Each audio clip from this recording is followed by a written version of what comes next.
Welcome to this week's edition of World Crisis Radio. Webster Tarpley speaking to you from Washington, D.C., and this is our special election edition of World Crisis Radio. United States in crisis, caught between two bankrupt political forces, the reactionary Republicans and their Tea Party fanatics that seem at the moment to have somewhat the upper hand, but not by much in my accounting, and the Wall Street Democrats, led by the abject Wall Street puppet Obama, and the crying need of the hour, a third force, some kind of organized resistance, some kind of organized alternative to those two bankrupt, discredited, and widely hated political parties. They're like two drunks that prop each other up. A third force could upset the apple cart and bring these things into these political forces into rapid evolution. And that, of course, is the goal of this radio broadcast and of Tarpley.net, the creation of a programmatic third force, knowing what to do, recognizing the existence of a world economic and financial depression of colossal proportions, a breakdown crisis, a disintegration of the entire Anglo-American banking system and derivatives-based financial flows.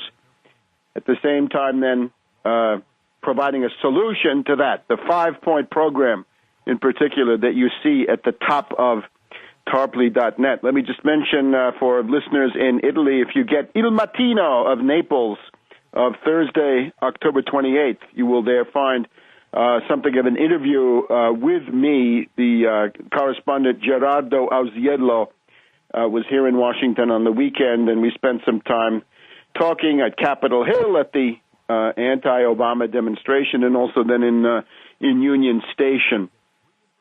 So let's look first at these elections. Now, if we look just do something that's not often done. What's the worldwide pattern of recent elections? It is gridlock. It is situations of essential rough parity between political forces, right? We've seen this in the Netherlands, where it took a long time to form a cabinet. In Britain, a hung parliament with a coalition government for the first time in a long time in a British system that's designed to create a majority. In Australia, a very close election. In Germany, Chancellor Merkel losing her majority in the upper house, the Bundesrat, and we could probably give you a few other cases. Iraq, if we want to mention that one, where they still haven't formed a government. And thanks to WikiLeaks, they probably won't. We'll get to WikiLeaks in just a minute. The WikiLeaks leaks this time designed to prevent the pro-Iranian Maliki from forming a government and making sure that the U.S. puppet Alawi has a chance to form a government and bring Iraq into the anti-Iranian front. But just to stick to our election theme, Netherlands, Australia, Britain, Germany, it's a wide sample. And generally the tendency is gridlock. Now, the United States has a somewhat different story because in 2008 we had the orgy of messianic utopian rhetoric, the building up of a aura of totally artificial charisma around the wretched, bungling figure of Obama, the apotheosis of Obama in the days before the election, his projection up into the stars, I guess like Hercules in the ancient world. But we're now having the hangover for that, right? If you remember, and I urge you to read it if you don't remember it, Obama, the Postmodern Coup, and indeed Barack H. Obama, the unauthorized biography, both available at Tarpley.net. Both required reading because what's happening today is all in there. The prediction, of course, is that if you run on a rational program of concrete reforms, on the one side you can claim a mandate for that. You can say this is what the voters voted for. And if you fail, then it's clear that this is a matter of policy. If, however, you run on hope, change, I'm the Messiah, I can walk on water, I'm the anointed one or the one, depending on what parish you're coming from, then the emotional letdown, the hangover from that kind of an orgy of messianic utopian expectations, of course, is absolutely crushing and your deluded, fanaticized foot soldiers lapse into a virtual catatonia at the time of the election. And to some extent, you're seeing that, although it's now mitigated by the obvious, horrible face of the Tea Party fanatic, the Angle, the Miller, the O'Donnell, the Buck, the Scott, and so on down the line. Contemplating the face of those reactionary bandits is scaring some people and bringing them out to the polls. And I think that's ultimately a possible outcome of this election. I'll talk about some others in a minute. But that we'll have, if not in this election, then over time, the momentum begin to shift away from the Republicans. Because suppose we have a Senate where Angle becomes a national figure, where Buck becomes a national figure. How about that unshaven face of Miller from Alaska, obvious gangster visage? Then this is going to create a horrible abreaction, and as I think is likely, they will proceed to try to shut down the Congress. And let's be very blunt about this. Back in 1995, we had this exercise with Newt Gingrich, Dick Armey, Domenici, and some others.